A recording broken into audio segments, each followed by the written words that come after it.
Hi guys welcome back to our channel. So Nagarjuna గారు ఈ శనివారం మాత్రం ఫుల్ ఆన్ ఫైర్‌లో ఉండబోతున్నారనమాట. ఎందుకంటే ఈ వారం నామినేషన్స్‌లో చాలా చాలా పెద్ద ఇష్యూలైతే జరిగాయి. అండ్ రచ్చ రచ్చ అయిపోయిందనే చెప్పాలి నామినేషన్స్ టైంలో మాత్రం. And Telugu Bigg Boss season 9లోని బిగ్గెస్ట్ ఫైట్స్ జరిగాయి. అది మనందరికీ తెలుసు కాబట్టి ఈ వారం నాగార్జున గారు చాలా సీరియస్ మోడ్‌లో అయితే ఉండబోతున్నారు. అండ్ నంబర్ 1 ఎపిసోడ్ అయితే ఉండబోతుంది. అదైతే చెప్పుకోవచ్చు మనము.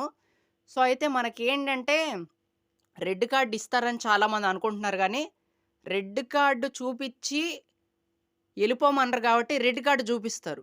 రెడ్ కార్డ్ జూపిచ్చి వాళ్ళకి వీడియోలేసి ఓపెన్ ద గేట్స్ అని అంటారు. బట్ బయటికి పంపియరనమాట. జస్ట్ అలా మంచి వార్నింగ్ అయితే ఇస్తారనమాట వాళ్ళకి.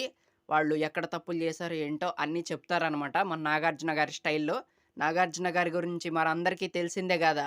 ఎవ్వరిని నొప్పించకుండా, ఎవ్వరిని హర్ట్ చేయకుండా చాలా బాగా హోస్టింగ్ చేస్తారనమాట అసలు. అది ఒక సామెత ఉంటది. కర్ర విరక్కుండా పాము జావకుండా అలా, అలా జేస్తారనమాట హోస్టింగ్ నాగార్జున గారు. సో, అలా జేసే అవకాశాలైతే ఉన్నాయి. ఎవరికీ రెడ్ కార్డ్ ఇచ్చి పంపించేయరు. అండ్ ముఖ్యంగా కొంతమంది కంటెస్టెంట్స్‌కి సీరియస్ వార్నింగ్ అయితే ఇచ్చే అవకాశాలైతే ఉన్నాయన్నమాట. So, that's it guys.